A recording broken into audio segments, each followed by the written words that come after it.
आप सभी का स्वागत है विद्या एजुकेशन के इस concept clear result clear channel पे। हम लोग आज नए सेक्शन की शुरुआत करेंगे। जो भी बच्चे हैं अब आज से फिजिक्स में उतना दबाव नहीं पड़ेगा जो इसके पहले चल रहा था।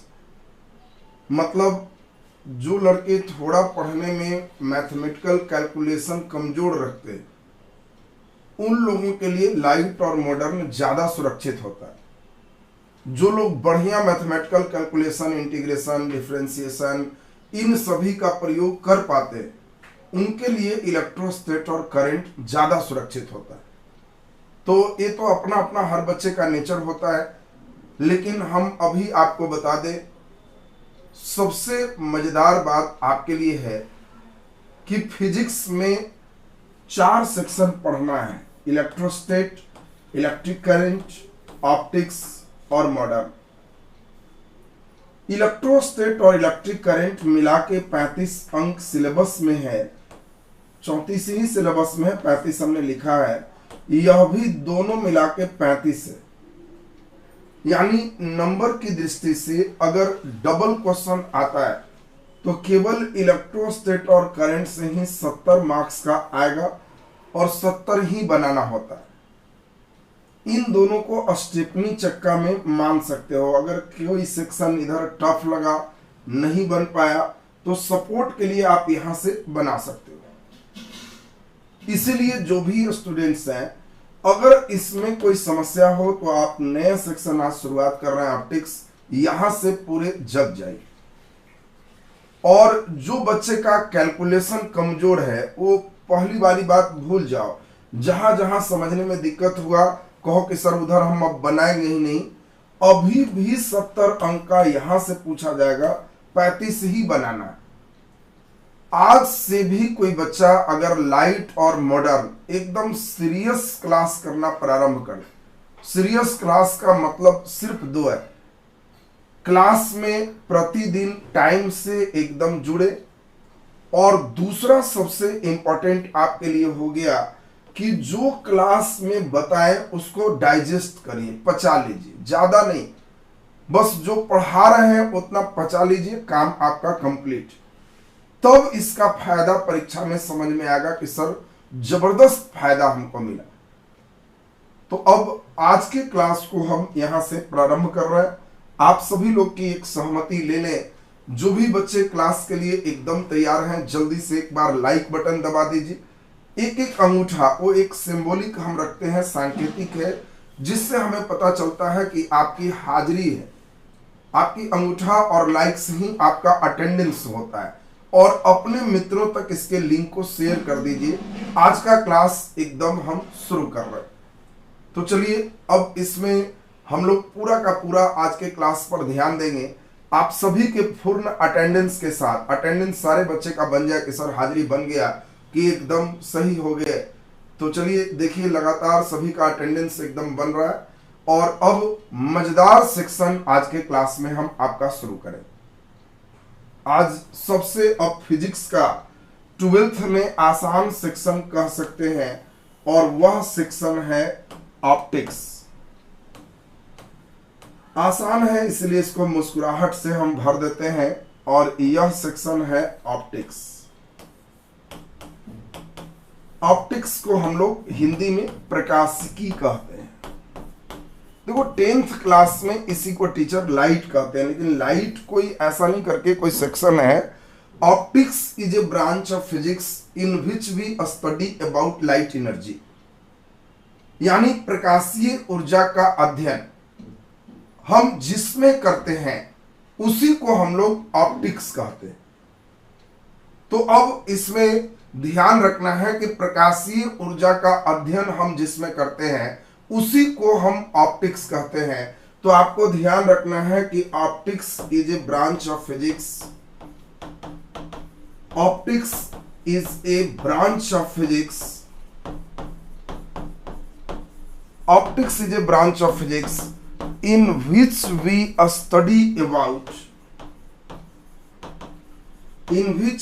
study about light energy। आपको ध्यान रखना है कि ऑप्टिक्स क्या है। तो ध्यान रखना है कि ऑप्टिक्स एक शाखा है, ब्रांच है, जिसमें हम लोग लाइट एनर्जी की स्टडी करते हैं, अध्ययन करते हैं। सबसे इंपॉर्टेंट चीज मन में आपके आ रहे होंगे कि सर व्हाट इज लाइट, ये लाइट क्या है। ये चीज हम लोग को सबसे महत्वपूर्ण चीज समझना है। लाइट को हिंदी में हम लोग प्रकाश कहते हैं। ये लाइट हो गया, इसी का स्टडी हम लोग प्रकाशिकी में करेंगे, ऑप्टिक्स में करेंगे। सिलेबस के अनुसार से ऑप्टिक्स आपको ध्यान रखना है कि ये 14 अंक का on syllabus. English medium, Hindi medium, कोई साइंस में मीडियम नहीं होते हैं। आप विषय वस्तु को मातृभाषा में ही समझने का प्रयास करें, और बाकी एक्सप्रेशन, मीडियम तो एक एक्सप्रेशन होता है। ये नहीं कि इंग्लिश मीडियम, कई लड़के को, नालायक को बस एक बीमारी बैठा रहेगा, कंप्लीट एक लाइन भी इंग्लिश लिखी है तो सर इंग्लिश मीडियम हो गया। अरे साइंस के बच्चे हो, कम से कम इंग्लिश इतना रहे कि किसी इंग्लिश बुक को तुम पढ़ने लायक रहो, क्वेश्चन समझने लायक रहो। बाकी किसी क्वेश्चन को तुम हिंदी में भी लिख सकते हो, इंग्लिश में भी लिख सकते हो। अब इसमें लाइट किसे कहते हैं ये कभी परीक्षा में नहीं आता कि उसको हिंदी में लिख के क्या करना। ये तो एकदम आसान हो गया। ये तो कोई बच्चे, 5वां का बच्चा को ही पढ़ाएंगे तो बता देगा व्हाट इज ऑप्टिक्स। तो optics is a branch of physics, ये भौतिकी विज्ञान की शाखा है। इन विच वी स्टडी अबाउट, जिसमें हम लोग अध्ययन करते हैं लाइट एनर्जी, प्रकाशीय ऊर्जा। अभी थोड़े है कि तुमको कभी आईएससी में परीक्षा में पूछेगा प्रकाश की किसे कहते हैं, और तुम हिंदी में लिख दें कि बहुत बड़ा सा यहां से लिख दिया। तो इसके लिए तो वो नालायक लोग होते हैं, मूर्ख, जो उसको एक लाइन इंग्लिश में भी डर लगे या एक लाइन हिंदी में भी लगता है कि सर इंग्लिश मीडियम से हम। मीडियम नहीं कुछ होता है, तुम समझने का कोशिश करो कि हाँ इस विषय वस्तु को हम कितना बढ़िया समझ पाते। अब इसमें हम लोग को ध्यान रखना है कि ऑप्टिक्स क्या है। तो सारे बच्चे को क्लियर हो गया, optics is a branch of physics in which we study about light energy. सारे बच्चे को बिल्कुल क्लियर हो गया। अब हम लोग को यहां पे सबसे इंपॉर्टेंट चीज चल रहा है, व्हाट इज लाइट, प्रकाश क्या है। तो आप सभी बच्चे ये बता दो प्रकाश क्या है। ये अभी थोड़ा सा आप बताओ, हम लोग किससे देख पाते हैं, आंख से या प्रकाश से? कोई एक जल्दी से बता दो, हम लोग किससे देख पाते हैं, आई से या लाइट से? जल्दी से आंसर दो, हम लोग किससे देख पाते हैं, आंख से या प्रकाश से? पहला नंबर आंख, दूसरा नंबर प्रकाश। जल्दी जल्दी आंसर दीजिए। हम सारे लोग का विचारधारा एकदम चेक करते हुए 0 लेवल से ऑप्टिक्स हम शुरू करेंगे और हीरो लेवल तक पहुंचाएंगे। वाकई कहोगे कि सर ऑप्टिक्स में सबसे मजा आया। धीरे धीरे अब दुख वाले दिन खत्म हो गए तुम्हारा। कोई दिन अब ऐसा नहीं रहेगा कि समझ में नहीं आया, पूरा समझ में आएगा। और खूब बढ़िया से ध्यान जहां दोगे एकदम फिट हो जाओ। देखिए कई बच्चे, आप लोग देखो, कई बच्चे लिखे हैं कि सर हम आंख से देखते हैं, आई से देखते हैं। आई आंसर बहुत ज्यादा बच्चे का है।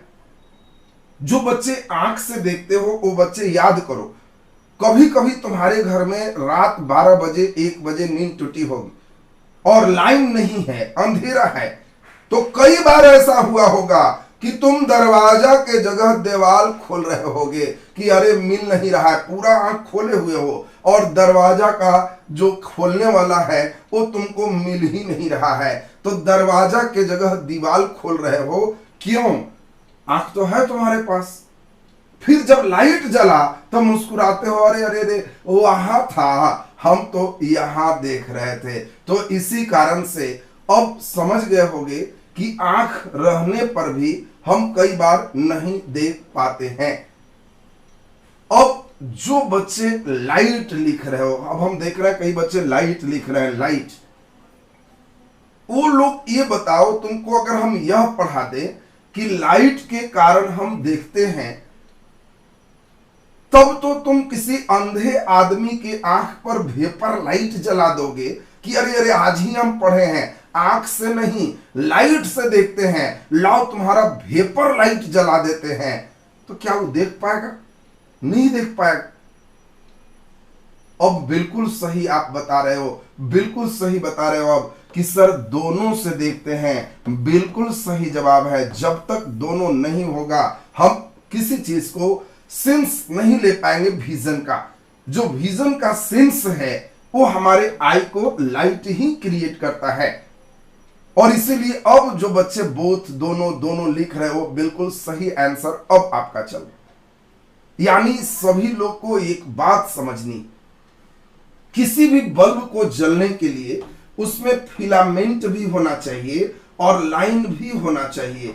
ऐसा कोई बल्ब नहीं है जो बिना फिलामेंट के जल जाए, और ऐसा कोई बल्ब नहीं है जो बिना लाइन के जल जाए। हो सकता है कम वोल्टेज हो, ज्यादा वोल्टेज हो, वोल्टेज का अंतर ये हो सकता है। ठीक उसी प्रकार से जितने भी लोग हैं, जितने भी जीव हैं, सबको देखने के लिए आंख चाहिए, एक फिलामेंट है, और सबको देखने के लिए लाइट चाहिए, एक करंट है। हाँ, ये संभव है, ये संभव है कि किसी का ज्यादा वोल्टेज है, किसी का कम वोल्टेज है बल्ब का। आंख भी किसी किसी का ज्यादा लाइट में दिखाई देता है, किसी को कम लाइट में दिखाई देता है। ऐसा कोई जीव नहीं है जो बिना आंख के देख सके। बिना आंख के कोई जीव नहीं देखता, उसको आंख चाहिए ही चाहिए। हाँ, आंख नहीं है तो देख नहीं सकता, अनुभव कर सकता है, महसूस कर सकता है, सुन सकता है, बिना आंख के देख नहीं सकता। और ऐसा कोई जीव नहीं है जो बिना प्रकाश के देख सकता है। आप ही बताओ, कोई ऐसा जीव नाम सुने हो जो बिना लाइट के देखता है? बिना लाइट के देखने वाला कोई जीव का नाम आप सुने हो?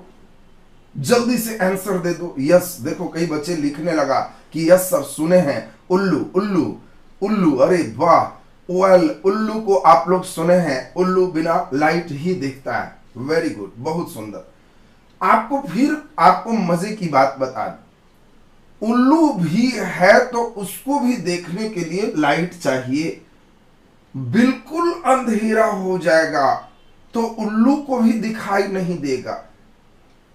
आपको सोच लेना है एक चीज, बिल्कुल अंधेरे में उल्लू भी नहीं देख सकता, चमगादड़ भी नहीं देख सकता। ये अलग बात है कि उल्लू का जो आंख है कम वोल्टेज, एकदम कम लाइट में ही देख सकता है। ज्यादा लाइट आया तो ऑटो कट आंख में ईश्वर फिट रखे हैं, बेचारा का ऑटो कट हो जाएगा, और ऑटो कट हो जाएगा तो उल्लू नहीं देखेगा। लेकिन कंप्लीट अंधेरा में उल्लू भी नहीं देख सकता। ये एक सबसे मजेदार बात दिमाग में सेट कर लो। कंप्लीट अंधेरा हो गया तो उल्लू भी नहीं देख सकता है। यानी उल्लू को भी देखने के लिए प्रकाश चाहिए। और दूसरी बात आपको ध्यान रखना है, हम लोग की जो आंखें हैं ज्यादा लाइट वाला, कम वोल्टेज में हम लोग का लो वोल्टेज, अंधेरा में नहीं देख पाते। तो इसीलिए आपको ध्यान रखना है कि जितने भी जीव हैं वो सबको देखने के लिए प्रकाश चाहिए। तो देखो, अगर 10th लेवल तक प्रकाश की परिभाषा की बात चले तो आप लोग 10वां क्लास तक एक सिंपल परिभाषा पढ़े हो कि प्रकाश एक ऊर्जा है जो आंख को देखने की क्षमता प्रदान करता है। लेकिन हम लोग अब जो परिभाषा पढ़ेंगे वो हम लोग देखेंगे कि लाइट क्या है। तो आप कहेंगे कि प्रकाश एक विद्युत चुंबकीय तरंग है। प्रकाश एक विद्युत चुंबकीय तरंग है। विद्युत चुंबकीय तरंग है। विद्युत चुंबकीय तरंग है जिसका तरंग दैर्घ्य आपको बताए थे, जिसका तरंग दैर्घ्य पिछले क्लास में ही सिखाए थे, 4000 एंगस्ट्रम से 7500 एंगस्ट्रम होता है। अब ये देखो, सबसे इंपॉर्टेंट चीज हम लोग को समझना, light is a electromagnetic wave whose wavelength is 4000 angstrom to 7500 angstrom. प्रकाश एक विद्युत चुंबकीय तरंग है जिसका तरंगदैर्घ्य 4000 एंगस्ट्रम से 7500 एंगस्ट्रम के बीच होता है। उल्लू रात में देखता है, बच्चे चिंता में है, अरे नालायक, रात में भी देखता है तो रात में भी लाइट होता है। ये मत समझना कि रात में लाइट नहीं होता। हाँ, उतने कम लाइट में हमारे लिए लो वोल्टेज है, उसके लिए सफिशिएंट वोल्टेज। एकदम पूरे घना रहे जहां बिल्कुल लाइट ना हो तो उस कंडीशन में उसको भी दिखाई नहीं देगा। यही बात तुमको समझाया। अब बात हम लोग ध्यान से सुनेंगे। अब बच्चे वाली परिभाषा छोड़ दो कि प्रकाश एक ऊर्जा है, आंख को देखने की क्षमता, वो सब आंख नाक छोड़ दीजिए। हम लोग अब सीधा सीधा चलेंगे। पिछले ही दिन पढ़े थे इलेक्ट्रोमैग्नेटिक वेव, विद्युत चुंबकीय तरंग। तो विद्युत चुंबकीय तरंग में आपको याद है RMI VUXY एक बता चुके हैं। यही जो विजिबल देख रहे हो, यही रेंज के बीच विजिबल होता है, और सिर्फ यही बीच में जो भी विद्युत चुंबकीय तरंग है वो हमें सेंस देता है देखने के लिए। बाकी इससे कम वाला चाहे पराबैंगनी हो चाहे अवरक्त हो, अवरक्त भी एक प्रकाश है, पराबैंगनी भी प्रकाश है, लेकिन हम लोग को पराबैंगनी प्रकाश का स्टडी इसमें नहीं करना है। हम लोग ना कोई इंफ्रारेड पढ़ेंगे ना अल्ट्रावायलेट पढ़ेंगे, हम लोग सिर्फ विजिबल की बात पढ़ेंगे जो हमारे देखने का क्षमता प्रदान करता है। और इसीलिए सारे बच्चे को ये परिभाषा क्लियर हो गया होगा कि light is a form of electromagnetic wave whose wavelength is between to 4000 angstrom to 7500 angstrom. प्रकाश एक विद्युत चुंबकीय तरंग है जिसका तरंगदैर्घ्य 4000 एंगस्ट्रम से 7500 एंगस्ट्रम के बीच होता है, और यही हमें देखने की क्षमता प्रदान करता है। तो ये लाइन आपका बिल्कुल क्लियर हो। अब सबसे महत्वपूर्ण बात हम लोग को यहां पे समझना है। देखो, दो तरह की लाइट की थ्योरी है। एक को हम लोग पार्टिकल थ्योरी कहते हैं, जिसको कणिका सिद्धांत के नाम से जानते हैं। कणिका सिद्धांत, इसको हम लोग पार्टिकल थ्योरी के नाम से जानते हैं। और दूसरा नंबर है, इसको वेव थ्योरी, तरंग सिद्धांत कहते हैं। और हम लोग इन दोनों को थोड़ा सा डिटेल आपको समझाएंगे। बहुत ही इंपॉर्टेंट सिस्टम है। 2 मिनट गंभीरता से सुनना, चैट वगैरह बंद रख के बहुत ध्यान दोगे तो धीरे धीरे हम आपको जीरो से हीरो लेवल पहुंचाएं। और जीरो से हीरो लेवल का मतलब है कि आपको एकदम विषय वस्तु को पूरे बढ़िया ढंग से समझना हो। देखो, कणिका सिद्धांत का मतलब होता है कि लाइट छोटे छोटे कण के मिलने से बना है, लाइट कण के मिलने से बना है और सरल रेखा में गमन करता है, सरल रेखा में गमन करता है। और ऐसी जानकारी सबसे पहले न्यूटन नामक वैज्ञानिक ने दिया। न्यूटन ने बहुत ही बढ़िया एक सिस्टम को समझाया। और इसमें आपको ध्यान रखना है कि न्यूटन ने बताया एक छोटी सी बात कि देखो, जो लाइट है ना, उसके रास्ते में अगर कुछ रख दो तो दूसरी ओर उसकी परछाई बनती है, छाया बनता है। और जो परछाई बनती है, मान लो हम कुछ रास्ते में रख दिए, तो छाया बनना ये दिखाता है कि लाइट सरल रेखा में गमन करता है। अगर लाइट टेढ़ा मेढ़ा जाता तो इसकी छाया नहीं बनाता। छाया बनना ये दिखा रहा है कि नहीं, लाइट सरल रेखा में गमन कर रही है, इसीलिए दूसरी ओर उसकी परछाई बन रही। और न्यूटन ने इतना आसान ढंग से व्याख्या किया कि 6ठा क्लास का भी बच्चा उस बात को समझ रहा है। 6 क्लास के बच्चों को भी समझाया गया कि देखो, ये लाइट इस पर आया तो टकरा करके चला गया। This phenomenon is called reflection of light. इसी को प्रकाश का परावर्तन कहते हैं। फिर इसने कहा मीडियम चेंज करते हैं तो इसमें अंदर लाइट चला गया, यह रिफ्रैक्शन है, अपवर्तन। तो न्यूटन ने इसकी सहायता से परावर्तन, अपवर्तन, पूर्ण आंतरिक परावर्तन, कई इवेंट का उसने व्याख्या किया। यानी बहुत इंपॉर्टेंट बात आपको समझना है कि न्यूटन ने कणिका सिद्धांत से व्याख्या किया रिफ्लेक्शन ऑफ लाइट, प्रकाश का परावर्तन, रिफ्रैक्शन ऑफ लाइट, प्रकाश का अपवर्तन। ध्यान दीजिए, और इसमें आपको ध्यान रखना है प्रकाश का परावर्तन, प्रकाश का अपवर्तन, दोनों इवेंट आपको ध्यान रखना है। प्रकाश का अपवर्तन, प्रकाश का पूर्ण आंतरिक परावर्तन, टोटल इंटरनल रिफ्लेक्शन, पूर्ण आंतरिक परावर्तन। देखो, न्यूटन ये सभी बात समझाया और सारे लोग बहुत सरल में, आसान भाषा में इसकी बात को समझ रहे थे। लेकिन उसी वर्ष ये 1600 के पूरे 1700 के बीच का फेज। इसी वर्ष एक वैज्ञानिक हैं, इनका नाम है हाइगेंस, और हाइगेंस ने प्रकाश के लिए तरंग सिद्धांत दिए। और हाइगेंस ने कहा न्यूटन को कि आप ठीक से नहीं देख रहे, प्रकाश सरल रेखा में गमन नहीं करता है, प्रकाश तरंग के रूप में वेव के फॉर्म में गमन करता है। लाइट लहरिया कट चलता है, लहरिया कट, सीधा सीधा नहीं चलता है। अगर लाइट सीधा सीधा चलता आपके अनुसार से, तो निश्चित रूप से पेड़ के पत्ते की परछाई एकदम स्पष्ट होती। कभी आप पत्तों के परछाई को देखना, पेड़ की परछाई को देखना, तो आप पाओगे कि पत्ते की परछाई में, मान लो सपोज ये पेड़ के पत्ते हैं, और इस पत्ते के परछाई में देखोगे कि सारा डिजाइन गायब होके पत्ता का परछाई गोल बना हुआ है। आप खुद ही देख रहे हो कि मैं आपके सामने कई पेड़ के पत्ते की परछाई रखा हूं। थंबनेल में भी जो ऊपर देख रहे हो वहां भी हमने एक शैडो रखा है, परछाई रखा है। आप खुद देखो कि परछाई में वो डिजाइन नहीं आया। इस घटना को डिफ्रैक्शन कहा गया, और यही चीज हाइगेंस के लिए एक पॉजिटिव बात मिली। हाइगेंस ने कहा कि अगर लाइट सीधा चलता तो एक एक डिजाइन नीचे आता, लेकिन ये डिजाइन नीचे क्यों नहीं आ रहा है? इसका मतलब है कि लाइट टेढ़ा चल रहा है, और इसीलिए टेढ़ा चलने के कारण इसके डिजाइनिंग गायब हो गए।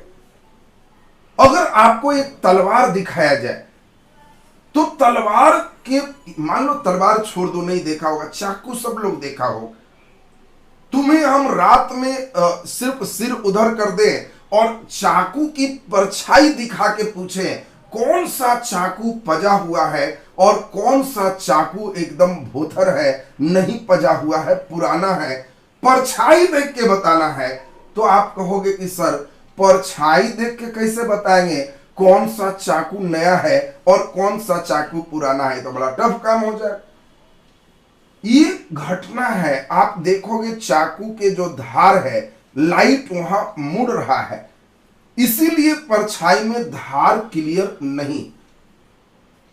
और इसी कारण से आपको ध्यान रखना है कि हाइगेंस ने अपनी बात जब रखा कि पत्ते की परछाई गोल है, और यह बताने के लिए काफी है कि लाइट तरंग है, वेव है, और इसने अपने ढंग से व्याख्या किया, अपने ढंग से व्याख्या किया प्रकाश के परावर्तन का, प्रकाश के अपवर्तन का, प्रकाश के पूर्ण आंतरिक परावर्तन का, सब की व्याख्या किया। इसने जो बताया, ये फिगर इसका थोड़ा दूसरा डिजाइन का है, जिसको हम लोग बहुत बढ़िया से सीखेंगे। इतना ही नहीं, अब इसने पूछा पत्ते का परछाई गोल क्यों, विवर्तन क्यों होता है, डिफ्रैक्शन क्यों होता है, और पत्ते की परछाई गोल क्यों? इसका जवाब न्यूटन के पास नहीं है। यानी कणिका सिद्धांत किन चीजों की व्याख्या नहीं किया, यह मेन आपसे पूछा जाएगा। व्याख्या नहीं किया तो आप देखें कि विवर्तन की व्याख्या केवल तरंग सिद्धांत कर रहा है, विवर्तन की व्याख्या कणिका सिद्धांत नहीं कर रहा। कहानी को 2 मिनट बढ़िया से सुनना, चूंकि परीक्षा में क्वेश्चन यही आया कि निम्नलिखित में कणिका सिद्धांत किस घटना की व्याख्या नहीं कर पाता। बाकी विवर्तन है क्या, पत्ते की परछाई क्यों गोल है, हम लोग को बहुत डिटेल पढ़ना, और इसीलिए आपको अब ध्यान रखना है, व्याख्या नहीं किया, यह एक इंपॉर्टेंट सेक्शन हो जाए। दूसरी बात, इसमें तरंग सिद्धांत ने कुछ दिनों में एक वैज्ञानिक थे जिनका नाम था थॉमस यंग, और इसीलिए इस वैज्ञानिक का नाम है थॉमस यंग, केवल यंग हमने लिखा। कई बार आपको वैज्ञानिक का नाम भी दे सकता है कि निम्नलिखित में भिन्न है, अब उसमें दे देगा न्यूटन, इसमें दे देगा आइंस्टीन, इसमें आपको एक दे देगा यंग। तो आपको खुद समझना है कि लाइट में न्यूटन और हाइगेंस, ये जो देख रहे हो कणिका और तरंग सिद्धांत के प्रतिपादक, और इसीलिए कौन नाम किधर जाएगा ये भी दिमाग में सेट रखें। यंग ने एक घटना का खोज किया जिसका नाम था इंटरफेरेंस, व्यतिकरण। और व्यतिकरण में भी यह बताया गया कि एक प्रकाशीय तरंग और दूसरे प्रकाशीय तरंग जब एक दूसरे से सुपरपोजिशन करते हैं, अध्यारोपित करते हैं, तो कुछ स्थानों पर चमक बहुत ज्यादा होता है और कुछ स्थानों पर चमक बहुत कम होता है। This phenomenon is called interference of light. इस घटना को प्रकाश का व्यतिकरण कहते हैं, जहां चमक ज्यादा और चमक कम हो, और यह भी सिर्फ तब हो सकता है जब दो तरंग एक दूसरे पर सुपरपोजिशन करते हैं। ऐसा कभी नहीं हो सकता कि दो किरण एक दूसरे पर सुपरपोजिशन करें। और इसी का एग्जाम्पल था साबुन के बुलबुला रंगीन क्यों। साबुन की बुलबुला जो देख रहे हो, हमने थंबनेल में साबुन का बुलबुला भी इसलिए लगाया है कि एक एक बात को हम लोग को समझना है। बाकी इंटरफेरेंस पर पूरा डिटेल लेसन आपका है, जो बहुत डिटेल पढ़ना है। कहीं भी चमक ज्यादा है और कहीं चमक कम है। कहीं भी ऐसा तुमको दिखे, चाहे वो मोर का पंख ही क्यों ना हो, भींगे हुए सड़क पर तेल का सतह ही क्यों ना हो, बुलबुल चिड़िया ही क्यों ना हो, कभी भी ऐसा दिखे कि कुछ जगहों पर चमक बहुत ज्यादा और कुछ जगहों पर चमक बहुत कम, तो आप समझ लेना कि this phenomenon is interference of light, and interference of light is only described by the wave theory, not रे थ्योरी। और इसीलिए दूसरा एक इवेंट आया, प्रकाश का व्यतिकरण। व्यतिकरण की घटना भी केवल और केवल तरंग सिद्धांत ही व्याख्या कर सकता है, इसको भी कणिका सिद्धांत व्याख्या नहीं कर सकता। कुछ दिनों के बाद तीसरा एक इवेंट आया और इस इवेंट का नाम था पोलराइजेशन, ध्रुवन। ध्रुवन भी डिटेल तुम्हें बताएंगे, लेकिन अभी ये समझ लो, लाइट को केवल हम चाहें तो एक ही अक्ष पर भेज सकते हैं। हम लाइट को कई अक्षों पर है, इससे भी सिद्ध कर सकते हैं कि लाइट में वेव का नेचर है। अगर लाइट केवल एक दिशा में जाता तो हम इसको उधर रोक देते तो बाकी कहीं नहीं जाता, लेकिन हम चाहें तो लाइट को इधर और इधर रोक सकते हैं। और प्रकाशीय तरंग का गमन खास तल में रोक देना, इस इवेंट को ही हम लोग पोलराइजेशन कहते हैं। बाकी पोलराइजेशन में डिटेल एग्जांपल समझोगे। और ये पोलराइजेशन न केवल यह बताया कि प्रकाश तरंग है, बल्कि यह भी बताया कि प्रकाश अनुप्रस्थ तरंग है, प्रकाश ट्रांसवर्स वेव है, अनुप्रस्थ तरंग है। इसी से मालूम चला कि प्रकाश अनुप्रस्थ तरंग है, ट्रांसवर्स वेव, क्योंकि बाकी दोनों इवेंट लॉन्गिट्यूडनल और ट्रांसवर्स दोनों वेव में हो सकता है। और इसीलिए आपको एकदम बहुत इंपॉर्टेंट लाइन यहां ध्यान रखना है कि इस तीनों इवेंट की व्याख्या कणिका सिद्धांत नहीं कर सकता।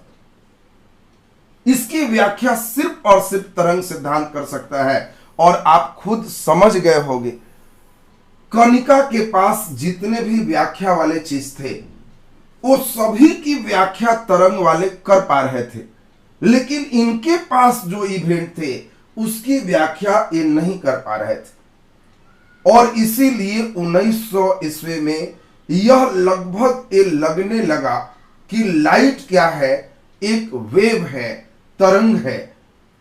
और 1900 ईस्वी में सबसे महान वैज्ञानिक थे आइंस्टीन। और इसीलिए न्यूटन और आइंस्टीन, आपको पूछा जाए कभी भी आइंस्टीन किसके पक्ष में थे, तो कणिका सिद्धांत। आइंस्टीन ने कहा कि कौन कहता है कि प्रकाश तरंग है, प्रकाश कण है, और यह फोटोन नामक छोटे छोटे कणों के मिलने से बने होते हैं। और इन्होंने एक नया इवेंट का खोज किया, जिस घटना का नाम था फोटो इलेक्ट्रिक इफेक्ट, प्रकाश विद्युत प्रभाव। बहुत बढ़िया से समझना, ये फोटो इलेक्ट्रिक इफेक्ट जो देख रहे हो, जिसको इंग्लिश में हम लोग प्रकाश विद्युत प्रभाव कह रहे हैं, आइंस्टीन पहली बार बताया कि सोलर प्लेट पर अगर लाइट पड़ रहा है तो इलेक्ट्रॉन बाहर निकलकर बैटरी चार्ज कर रहा है। इलेक्ट्रॉन में भी मास होता है और वो तभी बाहर निकलेगा जब कण आएगा, वेव आएगा, सॉरी जब एक कण आएगा, पार्टिकल आएगा। वेव से तो केवल वह वहीं ऊपर नीचे करके रह जाएगा, निकलेगा भी तो उससे टाइम ज्यादा लगेगा। और इसी कारण से प्रकाश विद्युत प्रभाव जो आप देख रहे हो, ये एक पहला इवेंट आया जिसकी व्याख्या तरंग सिद्धांत नहीं किया। और आपके लिए बढ़िया क्वेश्चन हो, आपके लिए एक बहुत बढ़िया क्वेश्चन हो गया कि तरंग सिद्धांत से, बहुत इंपॉर्टेंट क्वेश्चन है, तरंग सिद्धांत से देखो सब चीज की व्याख्या कर सकते हैं। ये जो देख रहे हो फोटो इलेक्ट्रिक इफेक्ट, इसकी व्याख्या नहीं कर सकते, तो तरंग सिद्धांत से प्रकाश विद्युत प्रभाव की व्याख्या, प्रकाश विद्युत प्रभाव की व्याख्या नहीं किया जा सकता है, व्याख्या नहीं किया जा सकता है। अब सभी लोग को यह बहुत इंपॉर्टेंट लाइन है जो एकदम क्लियर हो गया होगा कि तरंग सिद्धांत से प्रकाश विद्युत प्रभाव की व्याख्या नहीं कर सकते। आपको कभी भी आएगा कि किससे किसकी व्याख्या नहीं कर सकते, दिमाग में बैठा लो, विवर्तन, व्यतिकरण, ध्रुवन, इसकी व्याख्या कणिका सिद्धांत नहीं कर सकते। और अगर रहेगा कि इसमें प्रकाश विद्युत प्रभाव, फोटो इलेक्ट्रिक इफेक्ट, तो आपको दिमाग में रखना है कि इसकी व्याख्या तरंग सिद्धांत नहीं कर सकते। और आपको बताए थे कि इस समय 1900 में ऐसा डिबेट शुरू हो गया था कि अब लोगों से पूछा जा रहा था कि किधर हो, कण के तरफ कि तरंग के तरफ। आपको दुख दर्द एहसास है। अगर वैज्ञानिक बोल दे कि हम कण तरफ हैं, तो इन लोग कहते थे कि आइंस्टीन के फेर में है।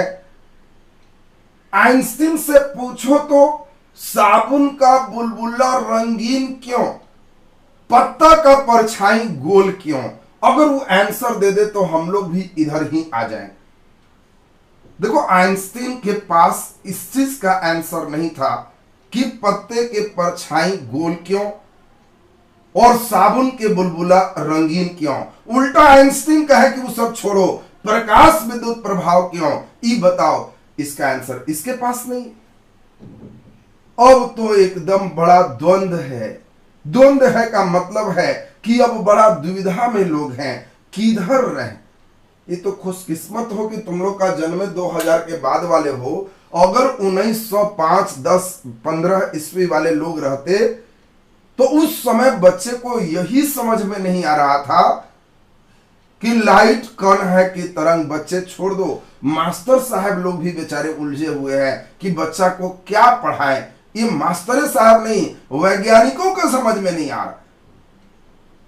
कई वैज्ञानिक तो यहां तक कहने लगे कि सुनिए भाई, हम सोमवार, बुधवार और शुक्रवार ये 3 दिन कण तरफ रहते हैं और मंगल, बृहस्पति, शनिचर ये 3 दिन हम तरंग तरफ रहते हैं। और इतवार को, संडे को लाइट का नाम मत लो भाई, एक दिन छुट्टी में आराम करने दो। अब संडे को भी लाइट लाइट बोलोगे तो हमको बड़ा टेंशन हो जाता है। अब आप बात समझ गए होंगे कि वैज्ञानिकों के बीच कितना दबाव चल रहा है।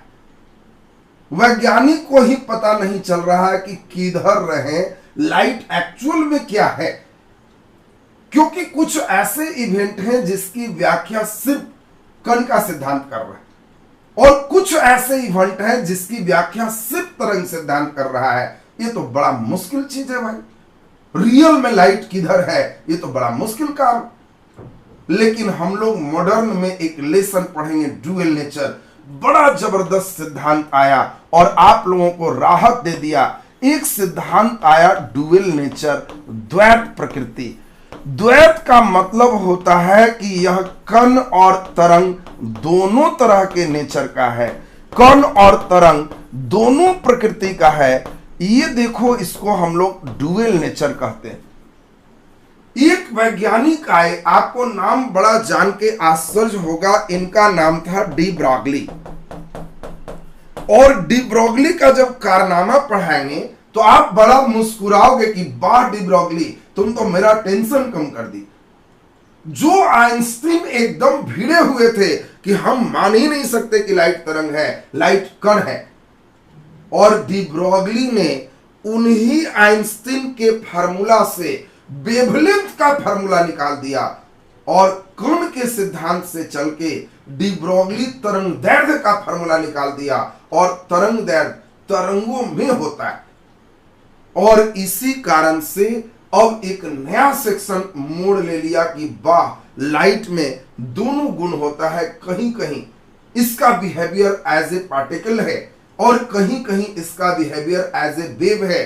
बाद में एक और वैज्ञानिक हैं जिनका नाम है डेविसन और जर्मर।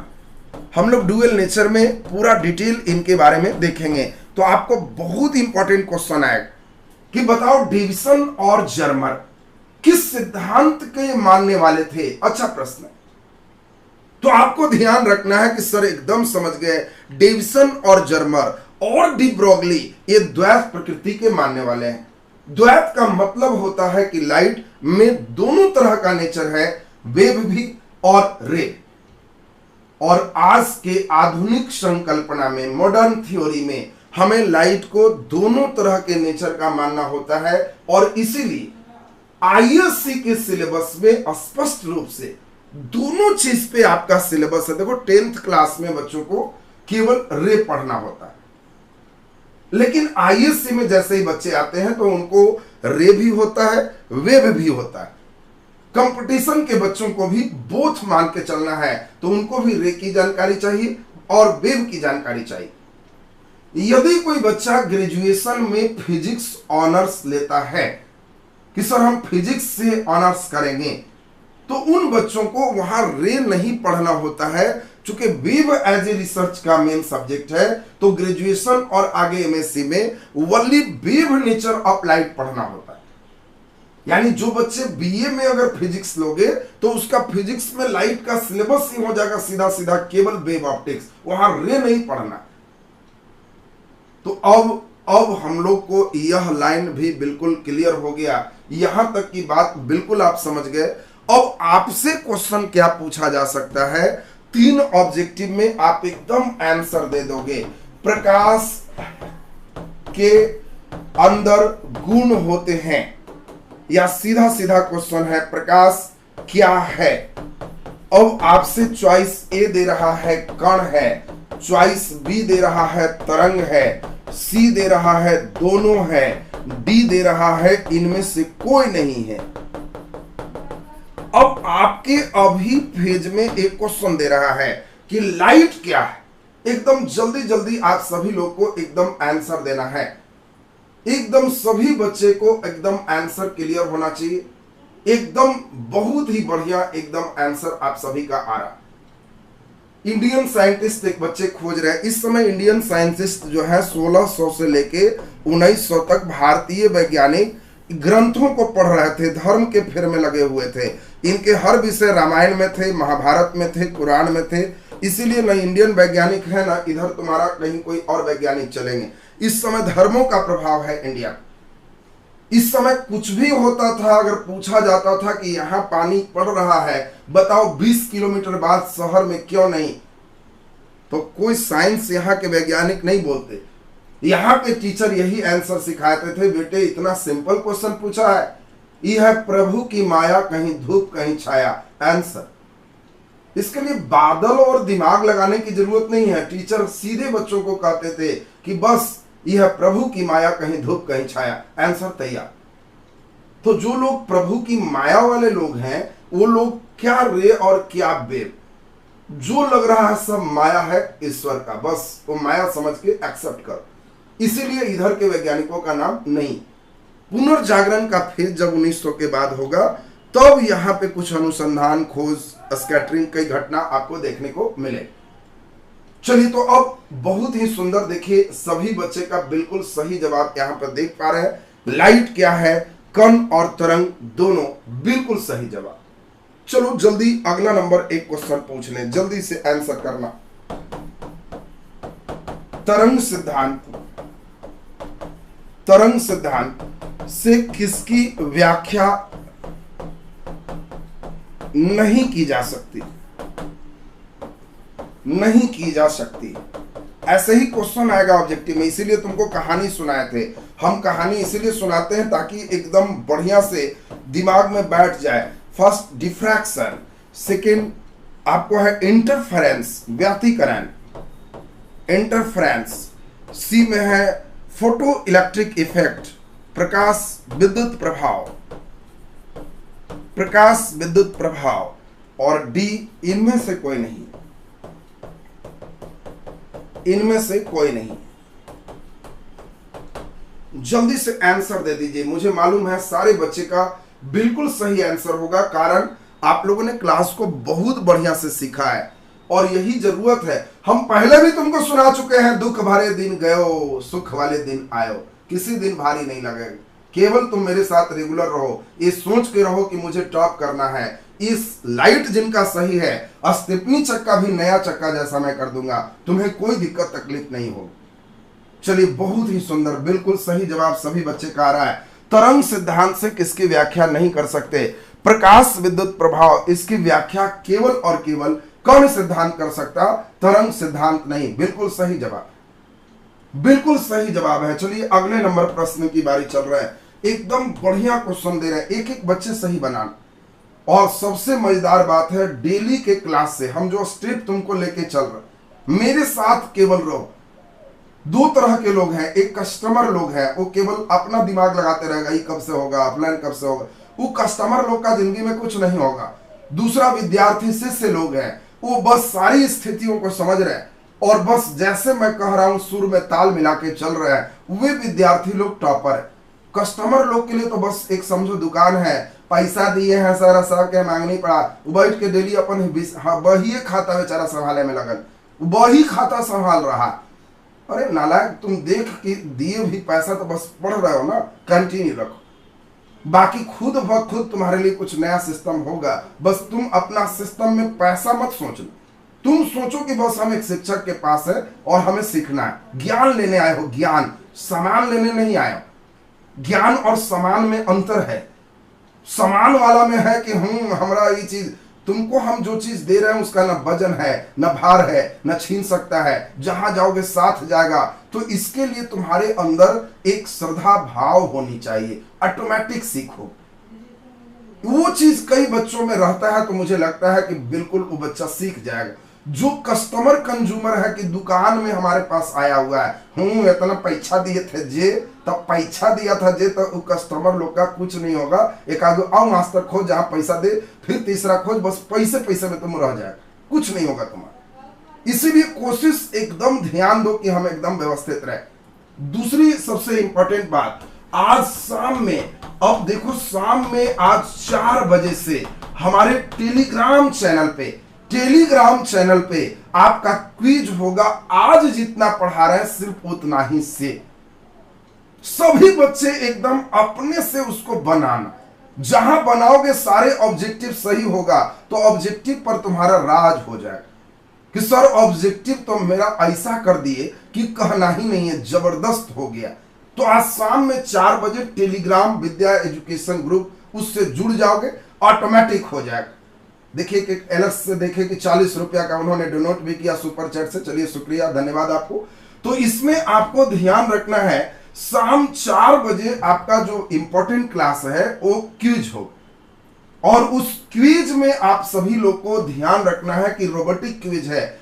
10 क्वेश्चन पूछे, 10 में 10 आंसर आना चाहिए कि सर शानदार मेरा होते जा रहा है। डेली ऐसा ही करो, डेली लगेगा कि इतना ही उतना ही में लगेगा कि सर अब तो तेज हो गए, अब तो कोई दिक्कत नहीं।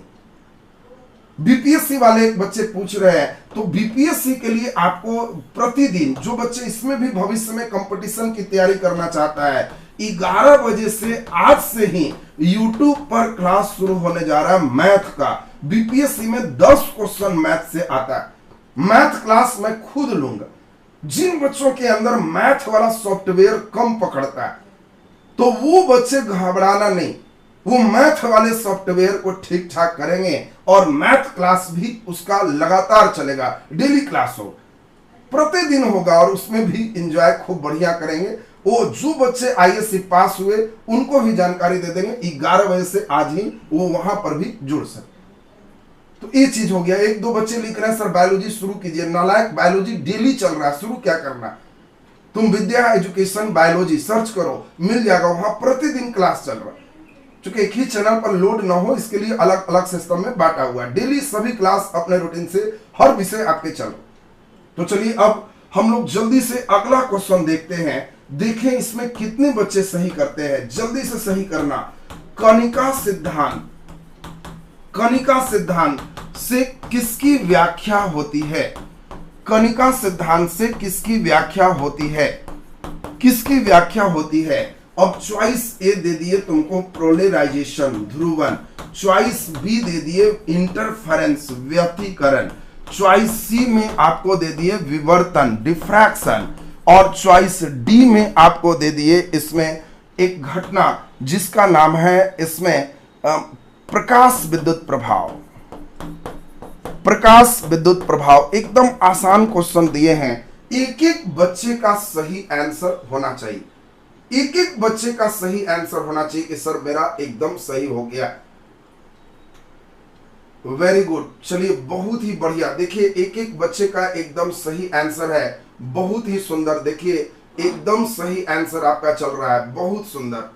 चलिए बहुत बढ़िया। आप सभी लोग को अभी जस्ट समझाए थे प्रकाश विद्युत प्रभाव ए आइंस्टीन के द्वारा कहा गया और सिर्फ कनिका सिद्धांत व्याख्या करता, वेव थ्योरी इसकी व्याख्या नहीं करता। अब क्वेश्चन समझ में आ गया हो। अब यहां से आपको पढ़ना है क्या सिलेबस है। अब इसकी बात कर लें, ऑप्टिक्स सिलेबस। देखिए अब बहुत मजेदार फेज है, चूंकि ऑप्टिक्स में तो डांस ही डांस है, मजेदार चीज। ऑप्टिक्स के सिलेबस में सारे बच्चे को ये बात समझ में आ गया होगा कि लाइट दो प्रकार का होता है। एक को हम लोग कहते हैं रे और इसीलिए एक को कहते हैं रे ऑप्टिक्स। और दूसरा नंबर आपने देखा कि एक वेव है लाइट। चूंकि हम लोग आज डुअल नेचर को समझते हैं इसीलिए एक वेव ऑप्टिक्स होगी। देखो इतनी कहानी इसीलिए सुनाए जिससे तुम सिलेबस समझो। कई हमारे बच्चे सिलेबस ही नहीं समझता, तो कैसे पढ़ोगे, फिर तो तालमेल ही नहीं बैठे। अब सारे बच्चे को सिलेबस बिल्कुल क्लियर हो गया कि ऑप्टिक्स के दो भाग पढ़ना है, एक रे एक वेव। जब हम ग्रेजुएशन में जाएंगे तो ओनली वेव, फिर रे नहीं पढ़ना। और इसमें ध्यान रखना है रे ऑप्टिक्स में जो पहला लेसन आपको पढ़ाएंगे वह होगा reflection, reflection and refraction, refraction of light. Reflection and refraction of light, ये हम लोग पहला नंबर लेसन यहां पे स्टडी करेंगे। हिंदी में आप सभी लोग समझ गए होंगे प्रकाश के परावर्तन और अपवर्तन। दूसरा नंबर पढ़ेंगे ऑप्टिकल इंस्ट्रूमेंट। ऑप्टिकल इंस्ट्रूमेंट का मतलब हो गया प्रकाशीय यंत्र। प्रकाशीय यंत्र हम लोग दूसरा लेसन यहां पे पढ़ेंगे। बस 3 लेसन हम लोग को यहां पे पढ़ना है रे में। तीसरा नंबर आपको पढ़ना है dispersion of light. Dispersion of light, इसको हम लोग कहते हैं प्रकाश का वर्ण विक्षेपण। इसमें प्रिज्म का स्टडी करेंगे। यानी पहला लेसन आपको पढ़ाएंगे प्रकाश का परावर्तन और अपवर्तन। प्रकाश का परावर्तन और अपवर्तन।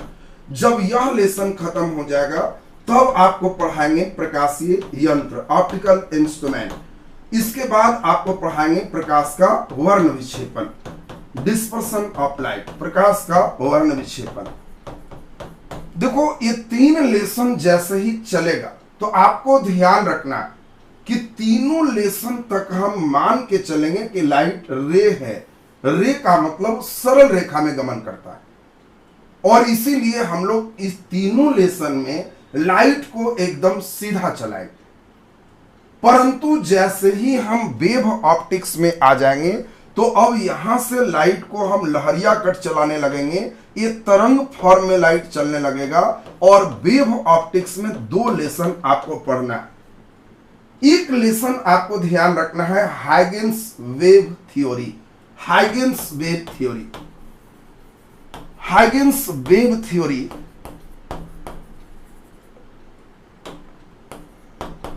Huygens wave theory and interference of light. Huygens wave theory and interference of light। और दूसरा नंबर हम लोग पढ़ेंगे diffraction, diffraction and polarisation of light. Diffraction and polarisation of light, बस 5 लेसन जैसे ही पढ़ोगे प्रकाश पूरा कंप्लीट हो जाएगा। और ये चीज आपको ध्यान रखना है, इसका नाम हिंदी में भी लिख दें, हाइगेन्स का तरंग सिद्धांत। हाइगेन्स का तरंग सिद्धांत और व्यतिकरण, इंटरफेरेंस को हम लोग व्यतिकरण कहते हैं। कुछ बच्चे जो पूछ रहे थे सर व्यतिकरण क्या है, एक लेसन ही है जहां बहुत डिटेल यहां पर पढ़ो। दूसरा नंबर आपको ध्यान रखना है डिफ्रैक्शन एंड पोलराइजेशन। इसको हम लोग कहते हैं प्रकाश का विवर्तन और ध्रुवन।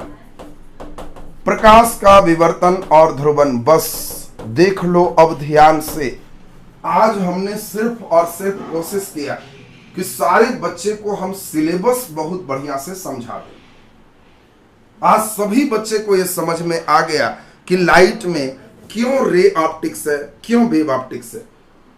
जब तक ये तीनों लेसन पढ़ेंगे लाइट को सरल रेखा में चलाएंगे, लेकिन जैसे ही यह दोनों आएंगे तो आपको समझना है कि लाइट वेव के रूप में चलेगा। और अब यहां से पहला लेसन आपका शुरू हो जाएगा, जिसको कहेंगे प्रकाश का परावर्तन और अपवर्तन, reflection and refraction of light. यहां से सिलेबस कल से शुरू हो जाए। इस पूरे महीने के बाद संभावित है कि अगले महीने ऑफलाइन बैच स्टार्ट होना चाहिए। मान के चलिए 10-12 तारीख के बीच में शुरू हो जाएगा। तो तब तक जो है हम ये संभावना मान के चल रहे हैं 1 या 2 लेसन तक YouTube पे क्लास चलेगा। जैसे ही ऑफलाइन स्टार्ट हो जाएगा तो ऑफलाइन के बच्चे को एप्लीकेशन पे हम अभी नहीं जोड़े हैं। इसके कारण ही हमारी मजबूरी है कि YouTube पर ही ले चले, नहीं तो हजारों बच्चे पढ़ रहे हैं, उसको जोड़ना बहुत टफ काम। क्योंकि जो बच्चे जहानाबाद से हैं वो खुद ही जान रहे हो कि जहानाबाद में ही बच्चे की संख्या 800 प्लस आप लोग थे। मसौढ़ी से भी जो बच्चे हैं वहां भी 600-700 के बीच में बच्चे। अब इसके बाद पटना ब्रांच के बच्चे को जोड़ना, तो सारे जगह के बच्चों को जोड़ने में ही अब बहुत ज्यादा दबाव पड़े। इसीलिए हमने प्रयास किया है कि नहीं, जो भी चीज है अभी ऑफलाइन नहीं है तब तक 2 लेसन तक चला लेंगे। जैसे ही ऑफलाइन खुल जाएगा तो यहाँ से फिर सारे सिस्टम, फिर ऑफलाइन वाले बच्चे ऑफलाइन में, जो ऑनलाइन एप्लीकेशन पे चल रहे थे एप्लीकेशन पे वो चलते रहे। तो इसीलिए ये सिस्टम आपको पूरा यहाँ पे हमने बता दी। ऑफलाइन की संभावना है कि इस महीने के बाद अगले महीने खुलना चाहिए। जो खुलेंगे सभी के लिए खुलेंगे, फिर उसके बाद शुरू हो जाएगा। चलिए, तो अब इस पे हम लोग आज का सिस्टम इसमें कर लिए। इंग्लिश क्लास के लिए अब सर से बात हम नहीं कर पाए थे, लेकिन 10 मिनट वेट कर लीजिएगा, अगर होना रहेगा तो लाइव हो जाएगा, इंग्लिश क्लास चलेगा। चलिए, तो अब इसमें चलिए बच्चे कांग्रेचुलेशन 2 लाख के लिए कर रहा है। चलिए, ये आप ही का है, नहीं तो मैं चाहता तो अपना नाम लिख देता हूँ। हाँ, लेकिन मैं कंसेप्ट क्लियर तो रिजल्ट क्लियर इसीलिए किया हूँ कि वो चैनल आपका है। आपको बधाई हो इस 2 लाख परिवार के सदस्य में मुझे भी शामिल करने के लिए। आपका परिवार 2 लाख का है, ये मेरा नहीं है। ये 2 लाख का परिवार आपका है, जिसमें आपने मुझे भी शामिल कर लिया है। तो आज विद्या एजुकेशन का परिवार 2 लाख का परिवार हो चुका है। ये गौरव की बात है और इसके लिए क्लैपिंग तो बनता है भाई। सारे बच्चे के चैट में ताली वाला सेक्शन जल्दी से भेज दो, यहाँ वही आवाज चलेगा। देखें कितने बच्चे को ताली वाला मिल पा रहा है, और तब स्क्रीनशॉट करवा दें, उसके बाद पूरा सिस्टम आपका हो जाएगा। चलिए, बहुत बढ़िया। तो निरंतर आप सभी लोग इसको शेयर करते हुए इस कुनबा परिवार के, अब जहां 2-2 लाख चाहने वाले लोग हैं, तो वो लोग तो अब इसके संख्या को धीरे धीरे बढ़ना ही बढ़ना है, और धीरे धीरे काफी हम लोग उस बधाई को और बढ़ाते भी जाएंगे। चलिए, बहुत ही बढ़िया।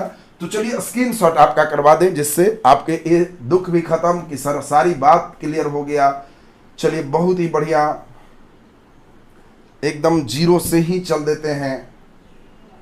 पहले प्रकाश क्या है, यहां तक की बात एक साथ। ऑप्टिक्स, प्रकाश क्या है। और ये ताली बहुत कम बच्चा को मिला जी, ताली कम बच्चा को मिला है, लोगों को खोजने नहीं आता है। चलिए, लेकिन कुछ बच्चे खोज लिया है, चलिए बहुत बढ़िया। जिसमें थोड़ा सा भी ऊपर की ओर है उसमें समझो वो ताली हो गया। वेरी गुड, बहुत सुंदर। चलिए जल्दी जल्दी स्क्रीनशॉट भी मारिए, ताली खोजने में मत लगे रहो, स्क्रीनशॉट जल्दी जल्दी ले लो। ऐसा तो बाद में भी रहेगा, पॉज करके स्क्रीनशॉट ले सकते हो तुम। चलिए जल्दी से, किसकी व्याख्या कौन करता है कौन नहीं करता है, एक इंपॉर्टेंट सेक्शन है। यहां से भी प्रश्न आपको बनते हैं कॉपी में। खूब बढ़िया से कणिका सिद्धांत, तरंग सिद्धांत, द्वैत प्रकृति, तीनों बात को खूब बढ़िया से लिखना। क्वेश्चन कैसे रहता है ये बात आपको समझाई दी, वहां से कंसेप्ट आपका क्लियर हो गया। चलिए बहुत ही सुंदर। चलिए अब इसके बाद व्हाट इज लाइट, प्रकाश क्या है। और इससे हम लोग ऑब्जेक्टिव 3 अभी चले थे, तीनों ऑब्जेक्टिव जल्दी से कर लीजिए, ये तो तीनों आपका सही हो जाएगा।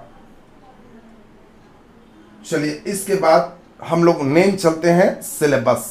सिलेबस भी सारे बच्चे को क्लियर हो गया होगा। 2 बीट में हम लोग पढ़ेंगे, ray optics and wave optics. पहले रे पढ़ाएंगे, 3 चैप्टर पढ़ाएंगे, रे खत्म तब वेव।